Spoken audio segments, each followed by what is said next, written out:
What's going on, everybody? Good afternoon. We're moving the Seahawks pregame video a little bit to the afternoon, obviously, today. I wanted the early AM hours to be all about the Huskies and that stream and that postgame video. So I don't like to have multiple things posted in the same time. I don't like going live and having a video upload at the same time. So just pushed it back to 2. Shouldn't be any kind of a problem.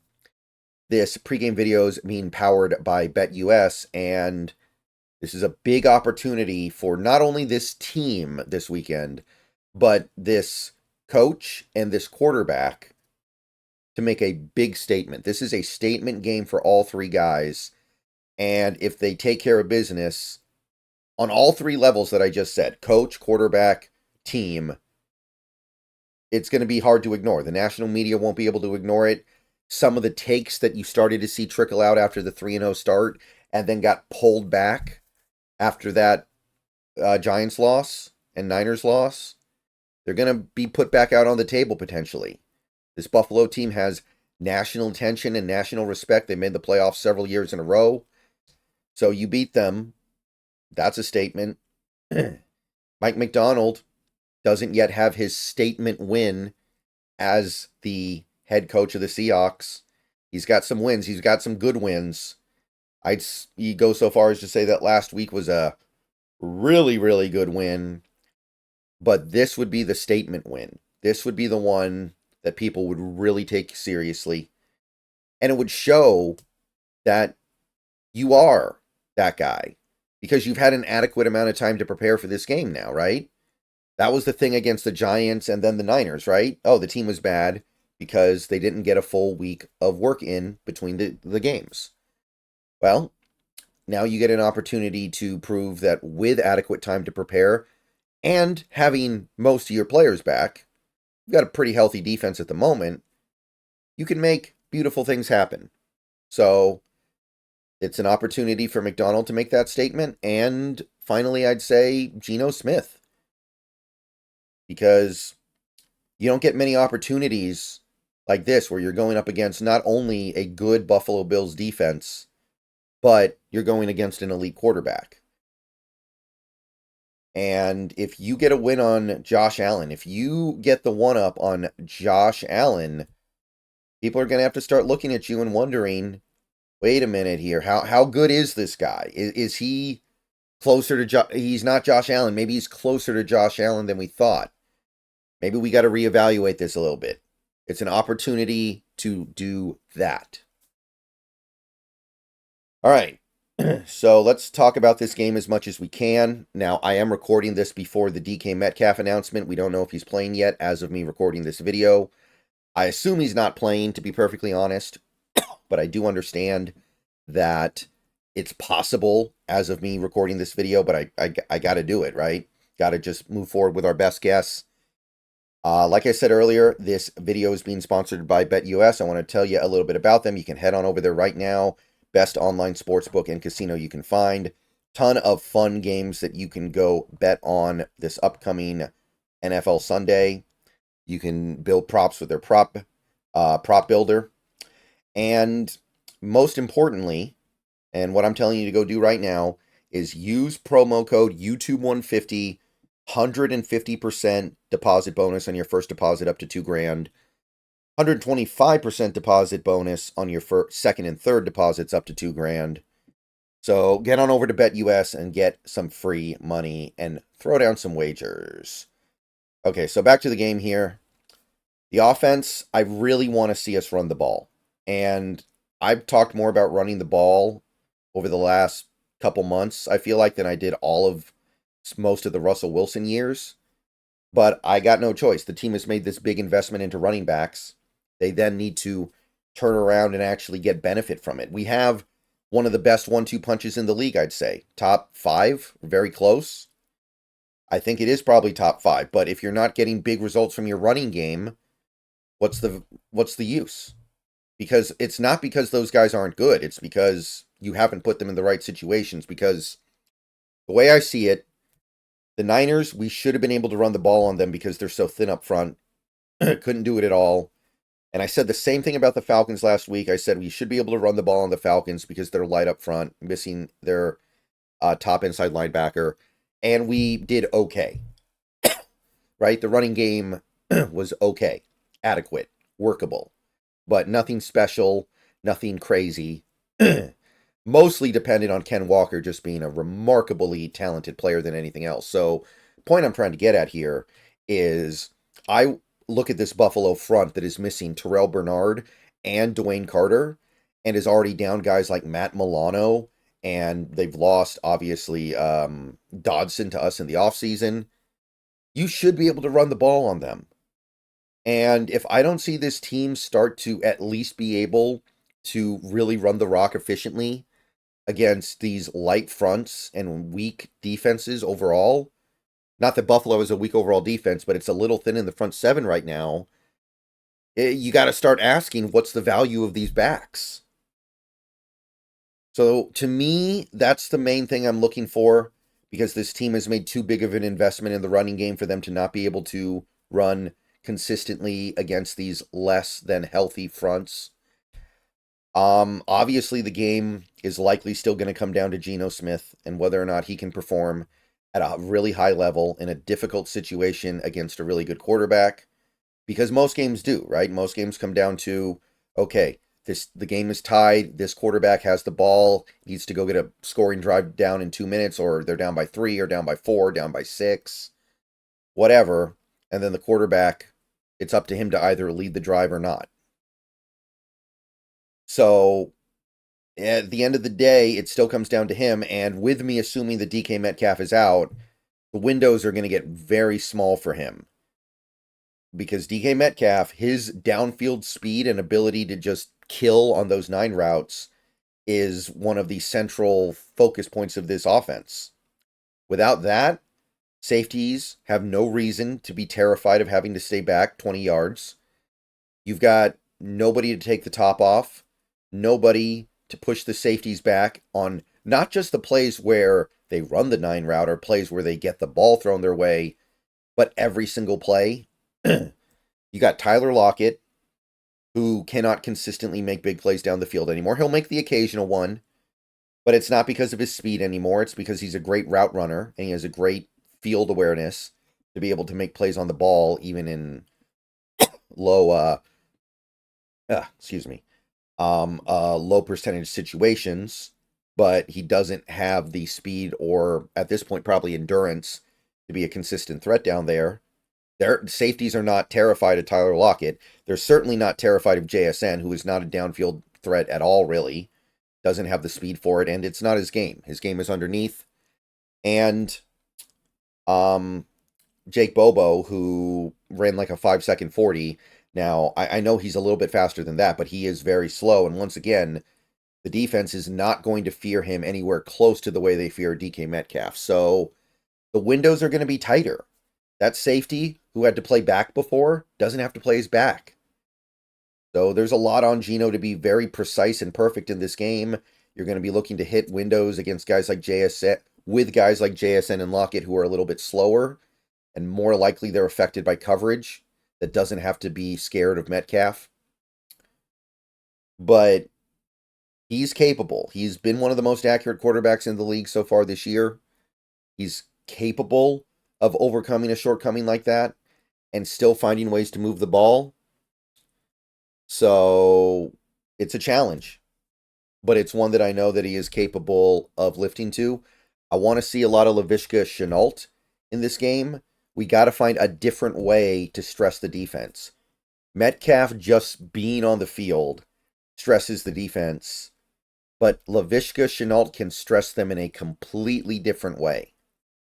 And maybe that's what you need in a game like this. So instead of giving him 2 snaps or 5 snaps or even 10 snaps, maybe that's the guy who gets like 30 snaps in this game. And he doesn't have to touch the ball every time. Maybe just a couple times. You just need to give the defense something to think about that they ordinarily wouldn't.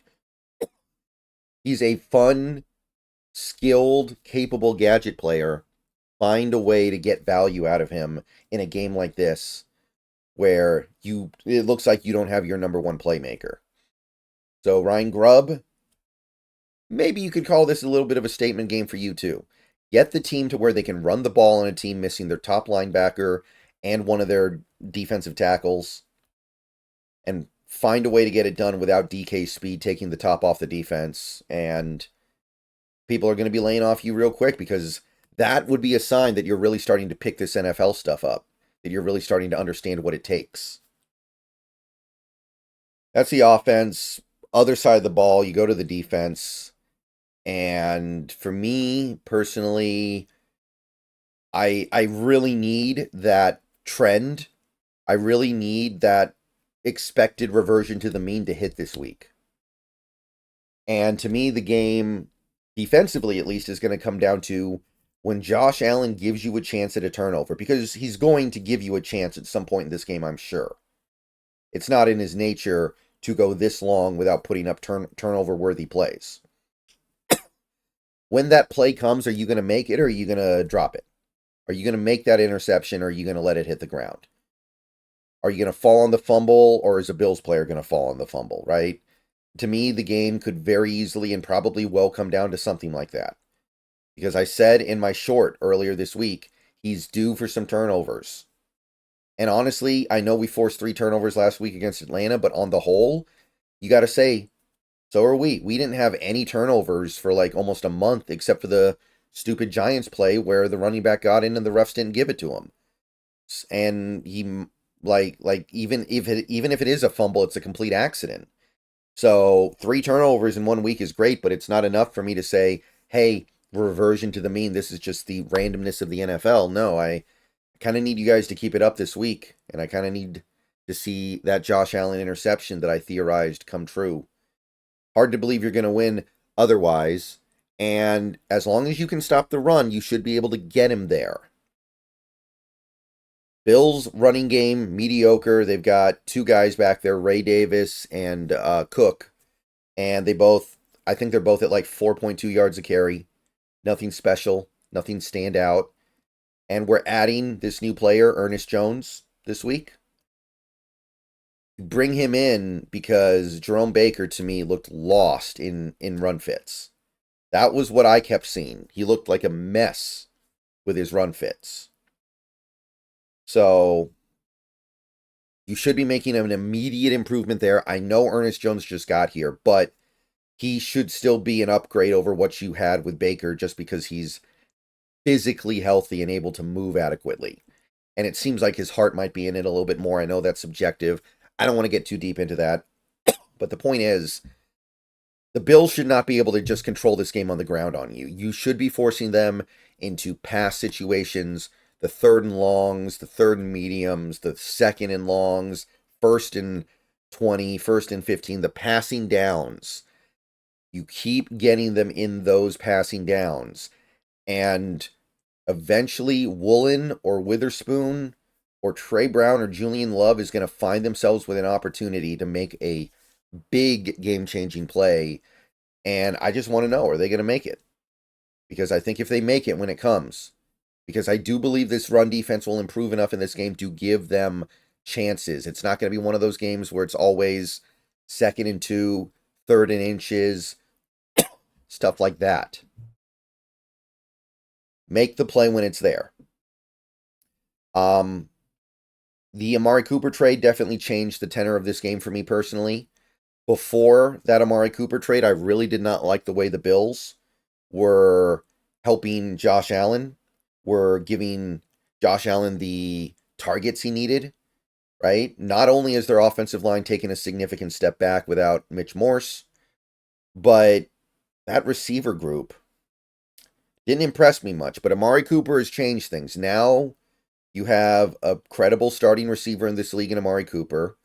You've got at the very least, talented and interesting jump ball guy in Keon Coleman. And you've got your underneath super athletic guy, Shakir. Now you're talking about at least a legitimate NFL receiver room. So I think that advantage is a little bit gone. I would still say that's just an okay offensive line. They're road graders. They play straight up on you. They just get a hat on a hat and try to bully you back. So that should not be some overwhelming strength for this Bills team. You should at least be able to get good pressure on Josh Allen. It's the kind of offensive line that is more built for the run, ironically. And they trust Josh Allen to be able to make plays under pressure, get away from sacks, and that's something that we're definitely going to be potentially seeing some of in this game too. So I'm pretty man. Everything I just said, I'm putting it all together in my head, right? And I said before the season started, I thought we were going to beat the Bills at home. Like I said, it's a home game. Bills flying 3,000 miles. I didn't really like the way the Bills had given Josh Allen stuff to work with offensively. But that situation is a little bit better now because of the Amari Cooper trade. And let's face it, like, I know I can say he's due all I want, but he's having a phenomenal season even without Amari Cooper. And without DK Metcalf out there, it's going to be a little too easy. Sean McDermott is a great coach, very, very smart, very, very capable, one of the best defensive-minded head coaches in the league right now, I think. He's going to play it differently without Metcalf out there. So I just can't get there anymore, guys, and I'm sorry. I really wanted to be the one calling my shot here, and I would have done it if Metcalf was playing at or close to 100%. I really would have, but right now I'm going to go with 27-24 Buffalo. I think they just find a way to a couple more scoring drives, just because they've improved their offensive arsenal of playmakers, and ours is depleted right now because of the injury. But I'm not counting them out. They have the opportunity to swing a big stick here and say, hey, that trade we made, that was a good trade. It fixed things. It made things much better. We can now force the Bills into passing downs consistently, which means we're gonna win the game. I'd love to see Geno Smith finally get his big statement win that people are waiting for. Not just individually great play, but beating a really good team. So I'd love to see it. And hey, if it comes out that Metcalf's able to play and play effectively, I might jump on here right before the game starts and change my pick. But with that being considered doubtful, I am going to say that Buffalo gets it done by a field goal, but I'm going to keep a very open mind. I'm going to keep an open mind because they're about as healthy as they've been, Metcalf injury or no, for a while now. Once again, thank you to BetUS for powering this video. I will see you guys later. Go Hawks.